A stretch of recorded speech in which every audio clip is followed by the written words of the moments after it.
Hello students, आज हम लोग क्लास 11th बायोलॉजी का पहला अध्याय जीव जगत द लिविंग वर्ल्ड के बारे में अध्ययन करेंगे।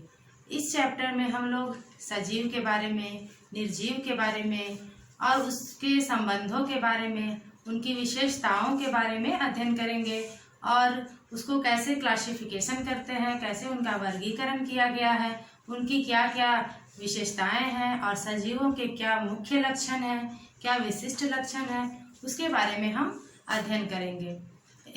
मुख्य बातों को अध्ययन करने से पहले हम कुछ बायोलॉजी की कुछ विशेष बातों को पढ़ते हैं। जैसे कि बायोलॉजी है क्या। अगर कोई पूछता है कि व्हाट इज बायोलॉजी, जीव विज्ञान क्या है, तो उसकी परिभाषा हम ऐसे देते हैं: विज्ञान की वह शाखा जिसके अंतर्गत जीवों का अध्ययन किया जाता है उसे हम जीव विज्ञान कहते हैं। जीव विज्ञान की दो शाखाएं हैं। पहला है जंतु विज्ञान, जूलॉजी, एंड दूसरा है वनस्पति विज्ञान, बॉटनी। अब हम उसके जनक के बारे में भी जानेंगे। जीव विज्ञान के जनक हैं अरस्तु, जिसको अंग्रेजी में अरिस्टोटल कहते हैं, और जंतु विज्ञान के जनक भी अरस्तु ही हैं, जिनको कि इंग्लिश में हम अरिस्टोटल कहते हैं। वनस्पति विज्ञान के जनक हैं थियोफ्रेस्टस। तो इन बातों को हम अच्छे से याद कर लेंगे। कोई भी पूछे कि जीव विज्ञान किसे कहते हैं, उसके जनक क्या है, उसकी कितनी शाखाएं हैं, तो उसको हम एकदम कंठस्थ कर लेंगे और कॉपी में नोट कर लेंगे। अब आते हैं हम चैप्टर पे कि चैप्टर में हम लोग को क्या क्या पढ़ना है। चैप्टर में सबसे पहले हम सजीव, लिविंग के बारे में अध्ययन करेंगे। अब लिविंग को ऐसे हम परिभाषा उसको कैसे देंगे: जीव जो स्वप्रतिकृति, विकासशील, स्वनियमनकारी तथा बाह्य उद्दीपन के प्रति अनुक्रिया करते हैं उसे सजीव कहते हैं। स्वप्रतिकृति कहने का मतलब है कि वैसे जीव जो अपने जैसे संतान को उत्पन्न करें, और विकासशील जिसमें कि वृद्धि हो, आंतरिक वृद्धि, बाह्य वृद्धि, आकार में वृद्धि। तीसरा है स्वनियमनकारी। इसका कहने का मतलब है कि वो अपने आप को आसपास के वातावरण के अनुसार अपने आप में बदलाव कर सके, उद्दीपन के प्रति अनुक्रिया कर सके तथा बाह्य उद्दीपन के प्रति अनुक्रिया करते हैं। जैसे कि कोई भी बाह्य गर्मी है, ठंडा है, या अगर कोई सुई चुभती है तो उसके प्रति हम कैसे रिएक्ट करते हैं, उस चीज के प्रति सजीव जो है वो प्रतिक्रिया करते हैं। परंतु निर्जीव जो है वो किसी भी चीज के प्रति कोई रिएक्शन उनका नहीं होता है। जैसे कि हमारे घर में, हमारे आसपास में जो भी निर्जीव पदार्थ हम देखते हैं, टेबल है, कुर्सी है, कॉपी, किताब, तो ये सब कोई प्रतिक्रिया नहीं करते। किसी भी उद्दीपन, गर्मी, ठंडा, या अगर हम इस ब्लैक बोर्ड को टच करते हैं तो इसमें कोई रिएक्शन नहीं होता है। तो इसका मतलब है कि ये निर्जीव है। ये विशेषता सिर्फ और सिर्फ सजीवों में पाई जाती है। एक टर्म होता है विशिष्ट लक्षण। अब ये विशिष्ट लक्षण क्या है, इसकी परिभाषा हम ऐसे देते हैं: वैसे लक्षण जो सिर्फ सजीवों में पाए जाते हैं। वैसे लक्षण जो सिर्फ और सिर्फ सजीवों में पाए जाए, वो निर्जीव में नहीं पाए जाते हैं, उसे हम विशिष्ट लक्षण कहते हैं। अब आइए हम लोग जीवधारियों के लक्षण के बारे में पढ़ेंगे। जीवधारी मतलब जो भी सजीव हैं उनके क्या क्या मुख्य लक्षण है, उनको पॉइंट वाइज हम देखते हैं। पहला है आपका वृद्धि, ग्रोथ। वृद्धि कहने का मतलब है कि आकार में वृद्धि, भार में वृद्धि, आंतरिक वृद्धि और बाह्य वृद्धि से। तो सजीव और निर्जीव, क्या सजीव और निर्जीव वृद्धि करते हैं? अब हम देखते हैं इसमें, जैसे कि कोई चीज इतना छोटा था अब इतना बड़ा हो गया, तो वो उसके लंबाई में वृद्धि हुआ, आकार में वृद्धि हो गई। तो इसे हम अब देखते हैं कि सिर्फ और सिर्फ सजीवों में वृद्धि जीवन पर्यंत होती रहती है। एक निश्चित समय तक वृद्धि होती है, उसके बाद वो रुक जाती है, लेकिन आंतरिक तोड़, बनना, टूटना वो चलता रहता है जीवन पर्यंत। तो सजीवों में वृद्धि होती है, परंतु क्या निर्जीव भी वृद्धि करते हैं?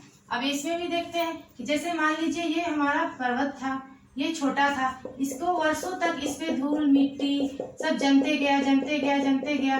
जमने के बाद ये जो पर्वत है वो इतना बड़ा हो गया।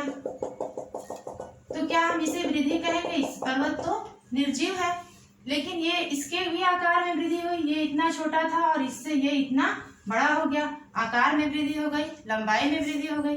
इसका मतलब है कि निर्जीव भी वृद्धि करते हैं। इसलिए ये जो हमारा पॉइंट है वृद्धि ये सजीवों का विशिष्ट लक्षण इसे नहीं कहेंगे, क्योंकि ये निर्जीव में भी वृद्धि हो रही है और सजीव में भी वृद्धि हो रही है, तो ये हमारा सजीव का विशिष्ट लक्षण नहीं हुआ। अब आगे देखते हैं जनन।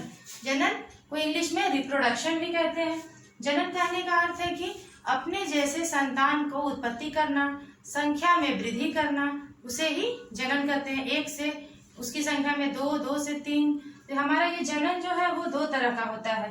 पहला हुआ लैंगिक जनन, जिसे इंग्लिश में सेक्सुअल रिप्रोडक्शन कहते हैं। आपका दूसरा हो गया अलैंगिक जनन, जिसे कि इंग्लिश में एसेक्सुअल रिप्रोडक्शन कहते हैं। लैंगिक जनन में दो नर और मादा की आवश्यकता होती है, जो कि नर और मादा मिलकर एक युग्मनज का निर्माण करते हैं। परंतु अलैंगिक जनन में नर और मादा की आवश्यकता नहीं होती है। उसमें सिर्फ एक जीव जो होता है वो अकेले ही दो या दो से अधिक जीवों का निर्माण कर सकता है। इसे अलैंगिक जनन कहते हैं। परंतु अब देखते हैं कि क्या सारे सजीव प्रजनन करते हैं, निर्जीव प्रजनन करते हैं या नहीं करते हैं। तो निर्जीव में ये क्षमता नहीं होती है। निर्जीव जो जितनी भी निर्जीव चीजें हम लोग अपने आसपास में देख रहे हैं, हमारा ये मार्कर है, ब्लैक बोर्ड है या टेबल कुर्सी, किताब, कॉपी, जो भी है, तो ऐसा नहीं होता है कि हमारे पास एक बुक था और कुछ दिन के बाद वो प्रजनन करके दो बना दिया, क्योंकि वो निर्जीव है, वो प्रजनन नहीं कर सकता है। परंतु क्या सारे सजीव प्रजनन करते हैं? नहीं, कुछ सजीव ऐसे भी हैं जो कि प्रजनन नहीं कर सकते हैं। जिसमें हमारा आ गया एक खच्चर, जिसे इंग्लिश में म्यूल कहते हैं। खच्चर जो है वो प्रजनन नहीं कर सकता है। दूसरा हो गया बंध कामगार मक्खी, मधुमक्खी। मधुमक्खी तीन तरह की होती है। एक होती है रानी मधुमक्खी, ड्रोन मधुमक्खी एंड वर्कर। तो उसमें जो बंध कामगार मधुमक्खी होती है वो प्रजनन नहीं कर सकती है। और बंध मनुष्य जो होते हैं, स्टेराइल ह्यूमन, वो भी प्रजनन नहीं कर सकते। मीन्स कहने के लिए तो ये सजीव हैं, परंतु ये प्रजनन नहीं कर सकते हैं। तो हम जनन को भी विशिष्ट लक्षण सजीव का नहीं कहेंगे, क्योंकि निर्जीव तो प्रजनन नहीं कर रहे हैं, परंतु सारे सजीव जो हैं वो प्रजनन नहीं कर पाते।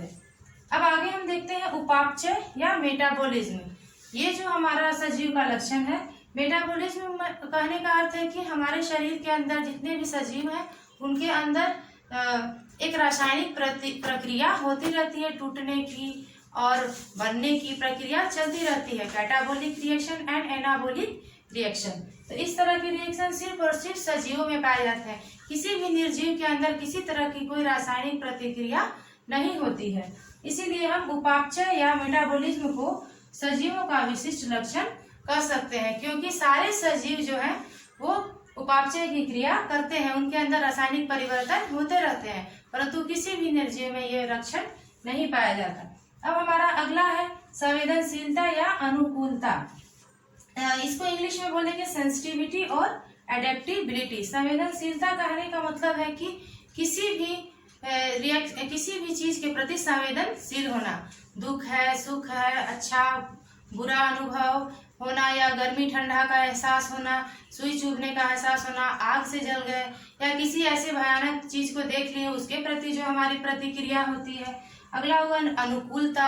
अनुकूलता कहने का मतलब है कि किसी भी बाह्य वातावरण के अनुसार हम अपने आप को बदल लेते हैं, अपने आप में परिवर्तन ले आते हैं, एडजस्ट कर लेते हैं, उसे ही अनुकूलता कहते हैं। तो ये दोनों जो गुण है, अनुकूलता और संवेदनशीलता, ये दोनों गुण सिर्फ और सिर्फ सजीव में पाए जाते हैं। निर्जीव में किसी तरह का कोई संवेदनशीलता नहीं होती है, वो किसी चीज को महसूस नहीं कर सकते हैं। अतः ये भी हमारा सजीवों का विशिष्ट लक्षण हुआ। आगे है जीवन चक्र। तो हमारे सजीव में जीवन चक्र पाया जाता है। जैसे कि सजीव जो होता है वो जन्म लेता है, वो वयस्क होता है, प्रजनन करता है, फिर उसमें वृद्धावस्था आती है,